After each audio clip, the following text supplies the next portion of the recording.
Yo, this is Raw&Uncut, back again with another video for you guys today.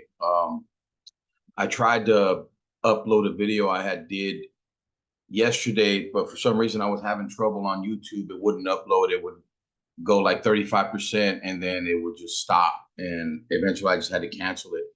So I'm back today, and I want to start this video out.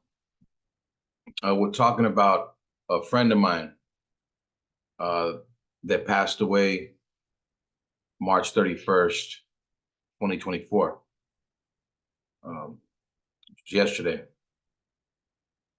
I was introduced to Erv. His name was Ervin Price the third. We used to call him SWERVIN Erv. I was introduced to Erv by a friend about 15 years ago or so. 15, 16, might even be longer than that. Got to know Erv, would see him periodically because I sold a little bit of weed. So, and back in those days, so go back and forth, smoke some weed, whatever, chop it up. And then 2013, March 31st, 2013, Easter Sunday, my brother got shot 5 times. I was at the hospital that morning. Well, I took my brother to the hospital, so I was there the whole time. But I was there that morning. The next morning, Erv had found out on social media what had happened, messaged me, asked me where I was at. I told him I was at the hospital. And he showed up. He rode his bike out there. And it was a very, very, very tough time for me and my family at the time, right? It's a tough thing to go through, and not all the family was there, which I wouldn't expect them to be. Not everybody's built for that. But Erv he went to the hospital, and I can talk about this conversation now. Erv's not here anymore. And I know him, he'd be like, man, I don't give a fuck, Rob. Like, man, bro, keep it 100. You know what I mean? That's what he told me. Just keep it 100, Rob. Fuck it. It is what it is, brother. But he had asked me, if I knew who had got my brother, and if I needed anyone to take care of it, that he gladly wouldn't mind.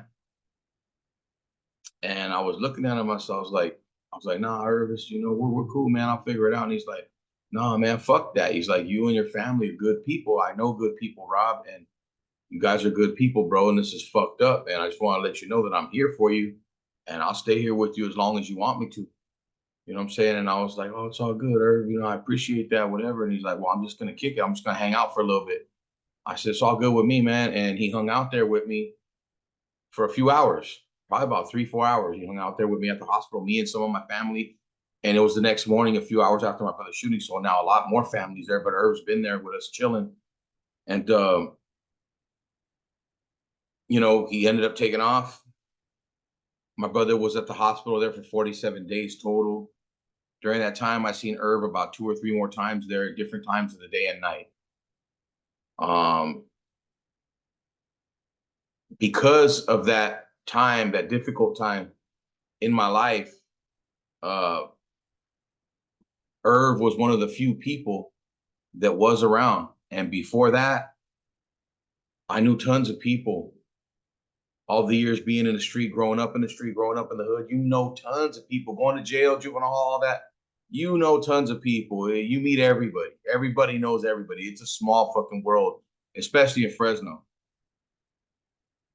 And from that moment on, Erv, I had a different level of respect for him. And we had a bond at that point. And periodically after that, we chop it up on the phone, through Messenger, text message. So I knew a lot of stuff that was going on in his life. He would chop it up with me a lot. And when I found out that, that he had passed away,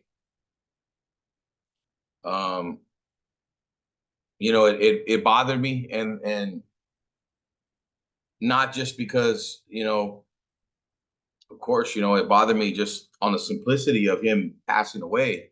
But it bothered me even more when I found out what had happened. And then I seen some news stuff on the internet, and then I read some stuff, and then I didn't feel good about that either. As many people didn't. I saw the comments, you know, on Facebook and Instagram and stuff like that. And it's just, Erv was a really good person, man. Erv was a really good dude. And I know people go around and they say stuff like that, and they everybody passes away and they're always saying good things about him. But if anybody earned the good things that are being said about him, it's Erv, in my book, in the experience that I had with him. And from that moment, for him being there for me and my family, I never forgot it. When I was still living in California and I was still up in Fresno, I'd run into him in the Tower District. I'd run into him. I ran into him a couple of times right there at the Tower Gas and Tower Gas in the Tower District. And you know, Erv never asked me for nothing, man. He never had to. If I seen him, like I seen him that time, he's like, "Hey, what's up, Rob D?" He came up. "Hey, what's up, fool? What are you doing?" "Oh, I'm just hanging out here with the dudes at the store and some people. I know people right here in the area." "All right, cool." He's like, "Yeah, man. So what are you doing?" "So I'm just gonna get some gas and maybe something to drink, you know." It's like, "You want something?" He's like, "Well, shit, man. You know, if you want." I'm like, "Yeah, sure. Come on, bro." So he went in there. I got him like it was like, I think, an iced tea or something, and he wanted some water. And I asked him if he wanted anything else. He's like, "Well, what's the limit?" I said, "Just, you know, just get whatever you want, bro. If you want something to munch on or whatever." So, you know, he got him a couple of drinks. He got him some chips. I think he might even got him a frozen burrito, those ones that you heat up, those big ones. And we went outside. He's like, "Man, thanks, dog, bro." I was like, "Hey, bro, no problem, bro. You know what I mean?" I told him, "I never forget, bro. You were there in one of the hardest times in my life, bro. You were there." And I never forgot that. And I know, like, his family and close friends probably never knew me, but some of his close friends did know me because I knew them.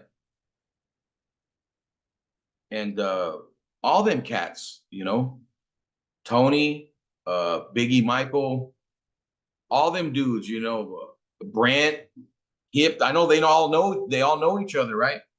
And they're all good dudes, man. They're all good people. All that whole circle of folks, man, they're all good people. And it's sad. I know it's rocked a lot of people, you know, because it's just, you know, shit comes out of nowhere. We're never really prepared for stuff, and things happen. And I just wanted to make this video for Erv, man, and let him know that me and my family never forgot him. And when I told my brothers what happened, they were just like, "Wow, like, what the fuck, bro?" And my brother that was in the hospital afterwards, when we seen Erv a few years later, after my brother had got out of the hospital, so my brother, "Hey, this is the homeboy Erv," and just dude, yeah. So Erv got to meet, you know, my brother and after the shooting, because he met him a couple times before the shooting, but hadn't seen him since. And Erv is just really good people, man. My mom didn't like nobody. My mom did not like nobody, but Erv, she liked Erv, dude. But you know, Erv had this thing about him that he could walk up and Erv could say anything fucking stupid and make you laugh, you know what I mean? Or do something stupid. You guys seen the videos? Camera stripping. You guys seen the videos of Erv, you know, the crazy videos he would post on Facebook. Yeah, I would see him, but I just wanted to share that with any of his friends or his family that want to see it, that might make them feel better, man. I know it's nothing will feel better with Erv not being here. That it'd be better if he was here, um, of course. But I just wanted to share my story and my experience with him. And in my book, Erv was a good dude. And my condolences to him and his family and his close ones.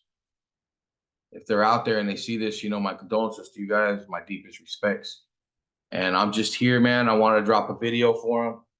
Raw and Uncut, rest in peace. Swervin Ervin Price the third. You definitely were Swervin Erv. Every time I seen you, "What's up, Swervin Erv?" It was never just Erv. "What's up, Swervin Erv?" It was always Swervin Ervin. And I don't know if everybody called him that, but I know that's what I called him. And I think that's what he told me his name was. So when I first met him, I don't know if he was fucking with me, but it stuck, and that's what I always called him. So Erv, like we always did, bro. When you came to my house or when I met up, man, we'd always blow something, bro. And thank you for being there for my family. Thank you for being there for me when I needed you, bro. And you showed up, and it was unexpectedly because I didn't know you like that.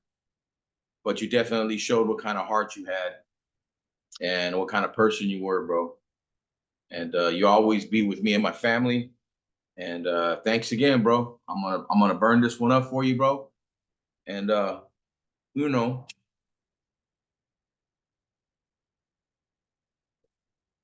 I'll never forget our conversations, man.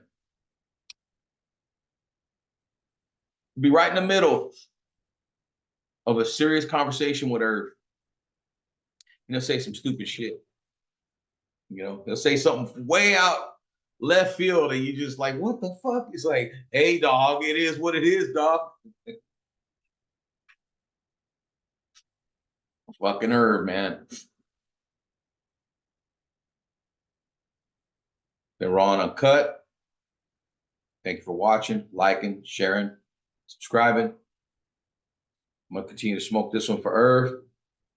This video is dedicated in the memory of SWERVIN Ervin Price III. We'll miss you, bro. May your soul be at rest. May it find peace. Until we meet again, my brother. This is Raw and Uncut. Like always, we out.